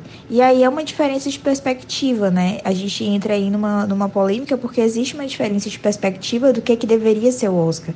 E pra mim ele deveria ser o mais próximo do justo, enquanto para as outras pessoas que já desistiram dessa ideia, na verdade, de justiça dentro do Oscar, seria para quem representasse melhor, quem tivesse realmente uma carreira que devesse ser reconhecida, que é o caso da Michelle Yeoh, foi o caso também da Jamie Lee, do Brendan Fraser e etc. Então é isso, assim, no meu ponto de vista, né, como uma pessoa que estou mais próxima ali da ideia de que deveria ser algo mais próximo do justo, a gente deveria premiar aquilo que é mais próximo do justo, ainda acredito um pouco nisso, seria realmente a atuação da Cate Blanchett em Tar, que pra mim foi o assim, a atuação da vida dela, o papel da vida dela, no sentido de ser aquele que ela realmente se entregou e ela faz o filme, sabe? Faz a gente realmente acreditar que a Lydia Tarr existiu, né, na verdade, na vida real. Então, por isso ela merecia, ao meu ver, né? Mas também não fiquei triste com a vitória da Michelle Yeoh. Acho que o discurso dela, por exemplo, me emocionou, foi muito bonito. Só acho realmente que o papel, se a gente for falar e isentar essa questão do background, o papel da Cate Blanchett pelo filme, né, especificamente pela obra que está em questão, está sendo avaliada, eu acho que é superior ainda ao da Michelle Yeoh em Tudo em Todo Lugar. Esse negócio que a Fabi falou, né, sobre o discurso da Michelle Yeoh e tal, acho que vale a pena a gente ressaltar, porque, assim, ela passa um pouco justamente pela questão do etarismo, né? O que é etarismo, para quem não sabe?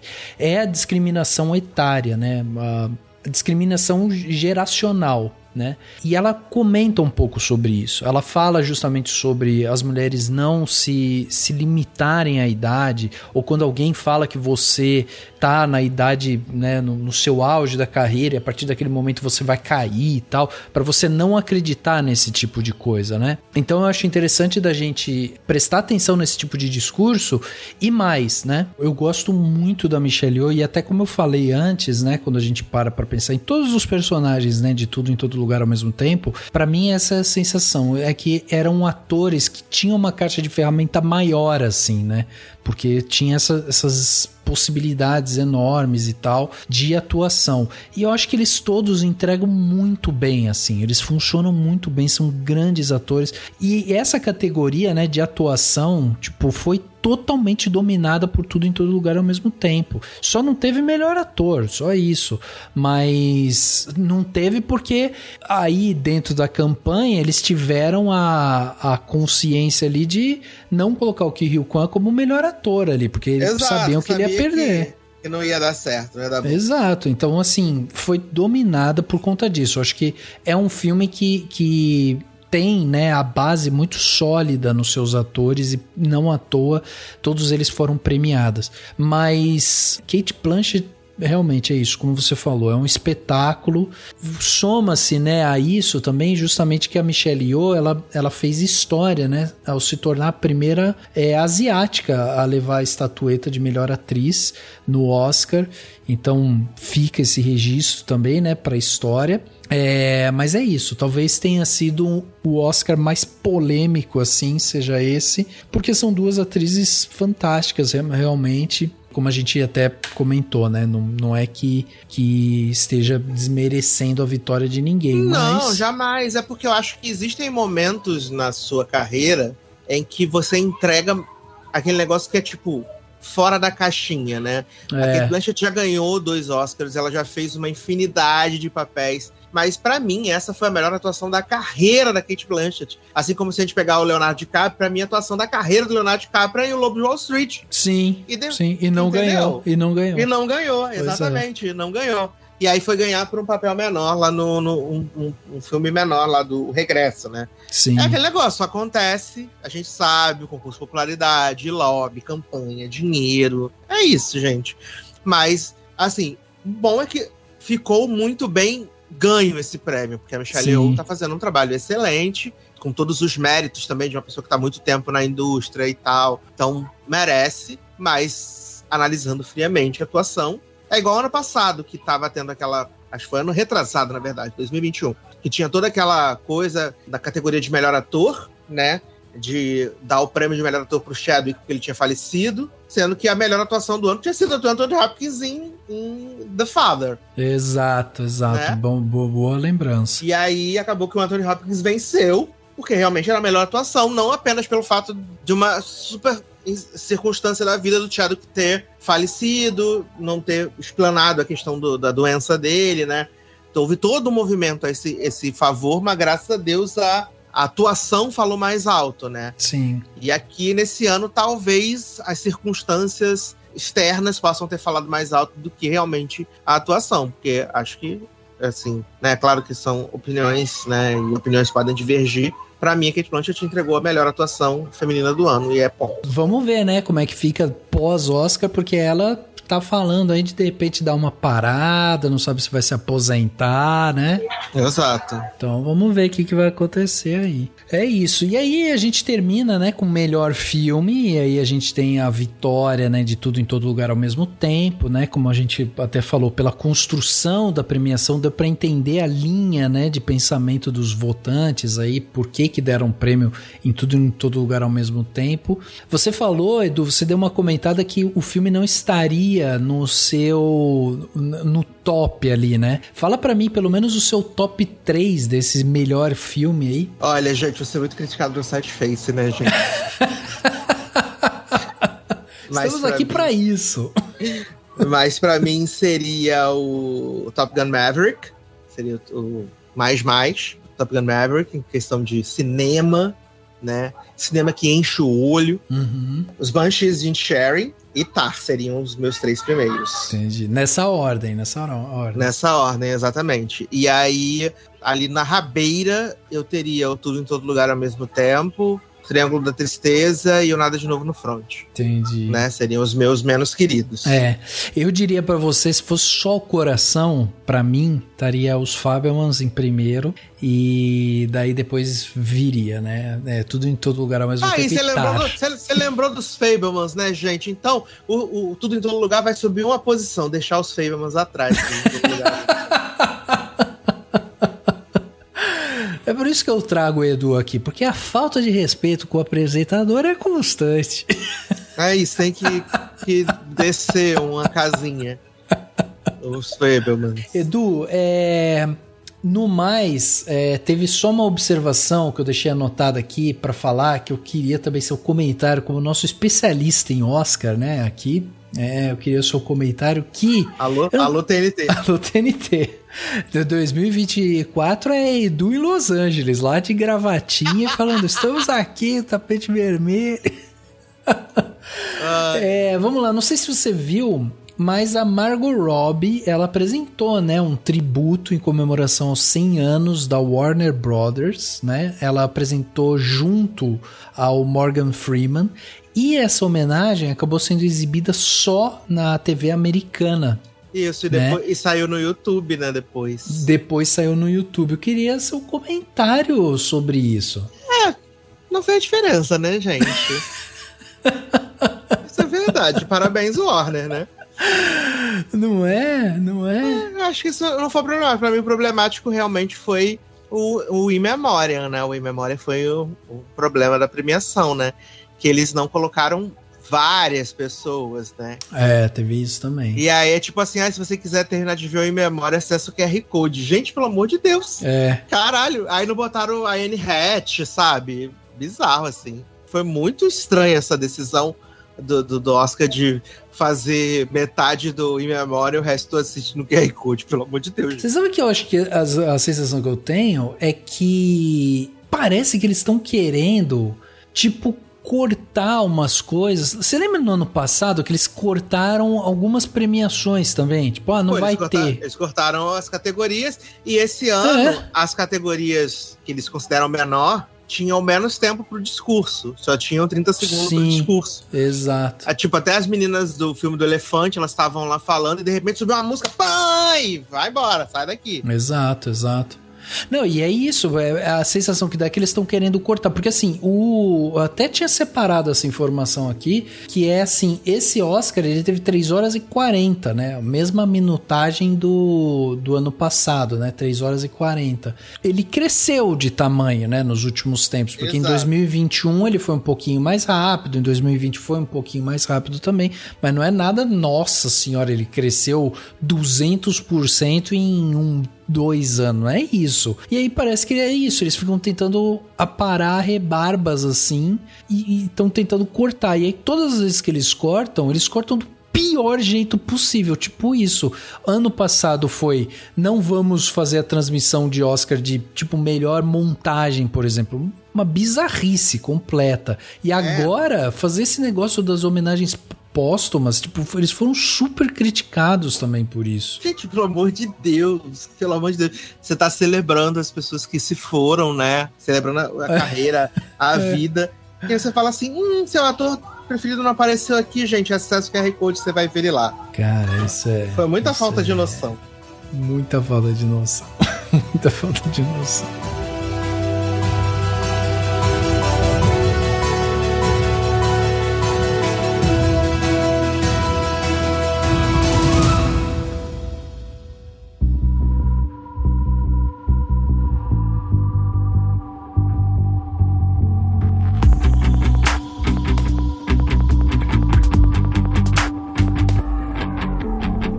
Detalhe da semana, né? Aquele momento aqui onde a gente dá dicas para os nossos ouvintes aí, para eles curtirem melhor a semana. Dessa vez vai ter eu e Edu aqui, mas Fabi também vai mandar seu plano detalhe, então fique esperto aqui. Edu, vamos começar com você. O que você trouxe de bom aí pra gente? Então, gente, primeira indicação aí da semana, né? Pra quem quer perder tempo mesmo, no caso, que é um reality da Netflix chamado O Match Perfeito. Ah, caceta. É uma delícia de reality, porque a Netflix faz vários realities ao longo do ano, né? Love is Blind, e Selling Sunset, Selling não sei o quê. E o que eles fizeram? Eles pegaram pessoas desses realities, colocaram numa casa e falaram assim, vamos formar pares.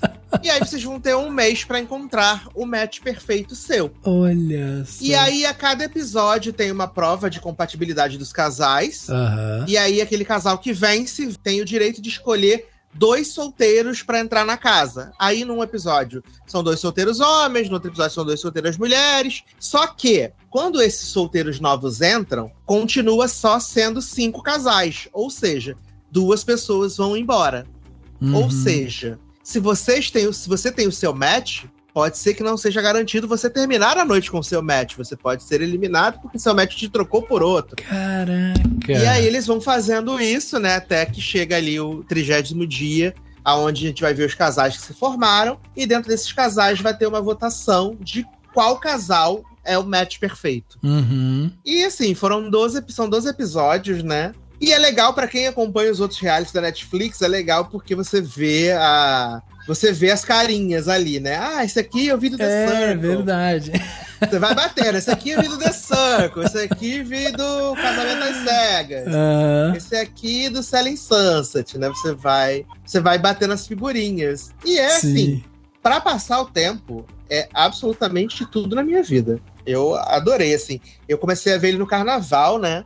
Foi o meu reality do carnaval, foi maravilhoso, assim. Gostei muito. Legal. Só esse, Edu? Não tem mais nada? Cara, meu próximo plano de detalhe aqui, eu estava pensando muito do que recomendar para as pessoas não ficar tristes, né? Uns negócios assim, que pode ser interessante, mas aí depois, se o fim não for satisfatório, você não pode me criticar, tá? Porque o que vale é a jornada, tá? Certo. Então eu vou indicar uma série do Prime Video, chamado The Consultant. Ela é protagonizada pelo Christopher Waltz. Sim. Também tem o Nat Wolff. Esqueci o nome da menina agora, mas ela fez 2 séries uma série que eu amo, que ninguém gosta, que é Brittany O'Grady. Isso, Brittany O'Grady, que fez o grande hit Star. Sim. E também fez Little Voice na Apple TV Plus, né? E aí eles estão nessa série aí, que é do Pode Pesar Contra, né? Que é do mesmo criador de Servan, né? Que tá aí na sua última temporada na Apple TV Plus. Uhum. E agora a gente tem essa série do consultor, né? Do que essa série se trata? Tem uma empresa de tecnologia, né? Que faz jogos para celulares, que ela tá vivendo de boa, tranquila, até que o seu criador é assassinado. Quando o seu criador é assassinado, quem vem assumir a responsabilidade da empresa é esse consultor, que é interpretado pelo Christopher Waltz. Sim. Só que ele é uma figura muito, muito, muito estranha. E coisas estranhas começam a acontecer. E aí, eu não posso contar, porque senão estraga a graça da série, que é você ir descobrindo as coisas, né? Até o final. E aí, ela tem 8 episódios de 30 minutos, 32 minutos no máximo. Uma série que dá pra ver super rápido, assim. Pra quem gosta de mistério, né? Mas é o que eu disse, gente. Foca na jornada. Uhum. Foca na jornada. Tá certo, tá aí. Então, olha aí, mais 2 dicas aí do Edu. Reality série, né? Muito bom. Links estarão aqui no post desse podcast. Então, se vocês não pegaram alguma coisa, vão lá, né? No post desse podcast, vocês vão ter lá tudo listadinho, é só clicar e ser direcionada. É isso, e veja Pânico 6 no cinema. Vou. Boa. Fabi, e você? O que você trouxe de bom pra gente nesse plano detalhe aqui do podcast 498? Já que a gente tá falando sobre Oscar, o meu plano detalhe seria indicar alguns filmes que eu gosto muito, que estavam em premiações anteriores e que possam ou não ter vencido na categoria de melhor filme. Então eu vou indicar 3. O primeiro é o absolutamente fantástico Moonlight pra mim, que continua sendo de longe o meu favorito, assim, ganhador do Oscar até onde eu me lembro. Então é um filme que eu realmente guardo muito amor por ele. E, se eu não me engano, ele tá na Netflix. Outro que eu vou indicar, que eu gosto muito, que era muito a minha torcida, acabou perdendo pra A Forma da Água, do Del Toro, mas que eu gosto muito até hoje, que é o 3 Anúncios para um Crime. Tá lá na Star Plus. E o último filme que eu indico é O Som do Silêncio, né? The Sound of Metal, O Som do Silêncio em português, que tá lá no Prime, que é um filme que tem uma experiência absurda de edição de som, de realmente até a própria história, assim, é uma história bastante tocante. Então é um filme que eu realmente gosto muito, que eu cultivo um carinho muito grande até hoje. Boa. E eu tenho aqui, pra finalizar, um plano detalhe, né, pra gente fechar aqui, que é a série The Last of Us. Olha aí, eu entrei no hype. Aí. Pois é. Ninguém indicou ainda, Edu, você acredita? Como assim, gente? Acabou. Acabou a primeira temporada, tá lá na HBO Max. Enfim, eu assisti a série com empolgação, porque joguei o primeiro jogo, vou jogar agora o segundo jogo. A série tá, assim, fantástica, fantástica. Achei ela na medida certa. Tiraram umas coisas que o jogo realmente traz, né, pra gente. Tipo, tem algumas interações lá que, assim, não tem como. É o jogador, né? O jogador explorando o ambiente, o jogador indo lá, fazendo algumas coisas e tal. E aqui na série eu acho que eles encaixam muito bem os personagens dentro dessa narrativa. Então eles trouxeram os criadores e roteiristas do jogo para auxiliar, né, na produção da série. Então tem a mão ali do pessoal da Naughty Dog e tal, que são os desenvolvedores. Tem inclusive a participação de alguns atores que participaram do jogo, né, fazendo captação de movimento e tal. E aí esses atores voltam na série fazendo participações ali e tal. Mas enfim, para mim o destaque fica justamente para a atuação, né, da dupla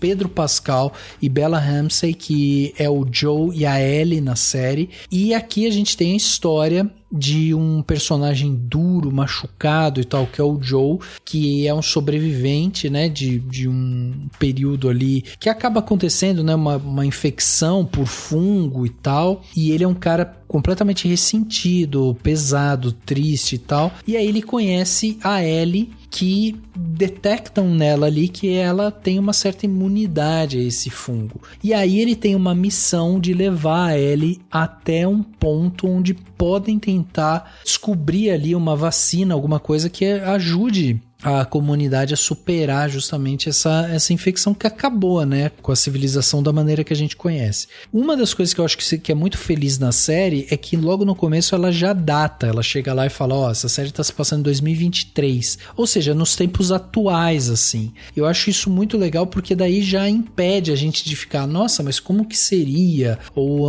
isso é numa outra realidade, ou no tempo passado que isso aconteceu. Tipo, não, já mata essas teorias, já mostra que é nos tempos atuais e mostra algo que poderia ter acontecido, sabe, alguns anos atrás e que hoje esse pessoal dentro desse universo vive essa realidade. A Bella Ramsey, que é a Ellie, é uma atriz assim, mirim, né, de uma qualidade impressionante, assim. A gente já tinha visto ela lá em Game of Thrones, né, fazendo o papel de uma líder ali e tal, mas dessa vez aqui ela tá, sabe, no ponto certo, fazendo essa grande ícone. Pois é, eu acho ela maravilhosa. Ela tem 19 anos, já tá confirmada pra temporada 2 e, enfim, eu acho que é uma série que vale muito, muito a pena. Independente de você jogou ou não jogou, vai lá assistir a série. Inclusive meu irmão chegou pra mim e falou assim, você acha que eu devo assistir a série antes de jogar o jogo ou jogo o jogo e depois eu vejo a série? Eu acho que é completamente irrelevante isso. São experiências diferentes e enquanto na série você vai mergulhar nesses personagens, pegar um lado ali emocional deles e tal, que às vezes no jogo pode não passar tanto por conta justamente, né, de, enfim, CGI, captação de movimento e tudo mais. Assim, no jogo você vai ter esse outro lado, que você vai explorar mais aquele ambiente. Então são coisas, assim, que tanto faz a ordem. Eu acho que a experiência da história é o que vai te enriquecer e vai trazer pra você uma experiência demais com esse jogo. Então é isso. Voto com o relator.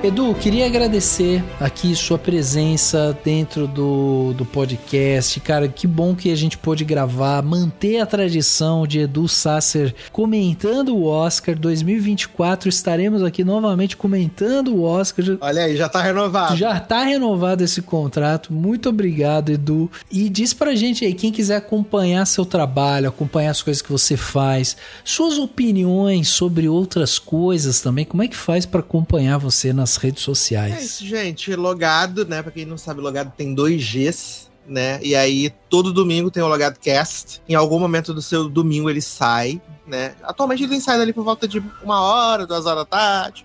E sempre a gente fala sobre os assuntos up to date, né? A gente fala sobre as coisas que estão estreando, a gente faz um resumão das notícias da semana, que inclusive é o bloco que as pessoas mais gostam, né? O bloco das notícias da semana. E também a gente faz as séries que estrearam, os filmes que estrearam, né? No programa dessa semana vai ter Pânico 6, vai ter a segunda parte da 4ª temporada de You. Se você estiver ouvindo na sexta-feira que o programa saiu, ou no sábado, né? Se tiver saído depois de domingo, também já tá no ar também, pode ouvir. Mas aí sempre trazendo as novidades, né? Trazendo o agora, o now. Boa. E todo domingo aí no seu agregador de podcast favorito, que a gente não faz exceção. É isso. Fica aí a recomendação para vocês irem lá visitar o Logadinho. E é isso. E eu também tenho que agradecer aqui a presença da Fabi, né? Apesar de não estar com a gente aqui fisicamente, discutindo e tal, mas ela mandou todas as respostas aí, né? Das perguntas que eu mandei para ela. A gente conseguiu encaixar bem aqui. Achei que ficou legal, né? Uma dinâmica diferente. Mas é isso, preciso agradecer aqui, Fabi, muito obrigado pela sua presença e também deixa suas redes sociais, contatos, enfim, como que as pessoas fazem para acompanhar o seu trabalho. Obrigada, Rafa, fico muito feliz pelo convite, participando mesmo que de forma remota. Eu fico muito feliz porque para mim Oscar é muito divertido, é um tema muito divertido, eu gosto muito de falar sobre Oscar e gosto muito de estar aqui no Cinemação também. Agora, sobre minhas redes sociais, eu tenho o @cinemafilia, que eu tô lá desde 2019, sempre comentando sobre cinema, sobre séries, enfim, foi onde eu, entre aspas, nasci, assim, na internet. Tem a minha coluna no Cinemação, que tá aí ativa há mais de um ano, né? Fez um ano no começo desse ano, então lá tem muito texto, tem muito ensaio, tem muita crítica também. Tem também a minha parte lá na Revista Singular, né? Que eu sou uma das pessoas que escreve para a revista, uma revista independente de cinema. E aí lá eu também publico críticas, publico artigos e etc. E também tem agora o meu Twitter, que eu tenho utilizado como também uma plataforma de criação de conteúdo, que é o @FabianaLR.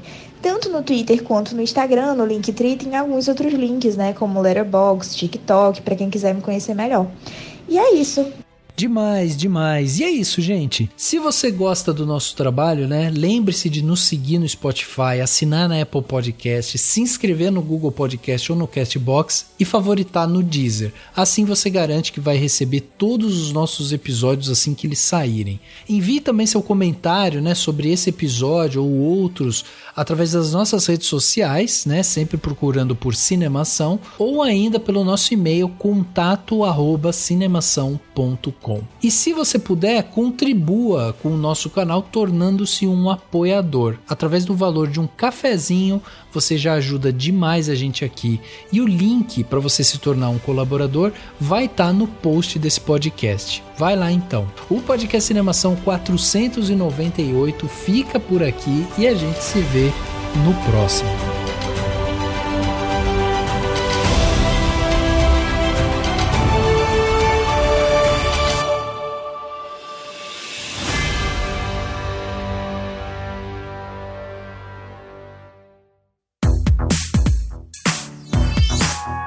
podcast foi editado pela Isso Aí Design. Tudo isso é forma com função. É design estratégico. É isso aí.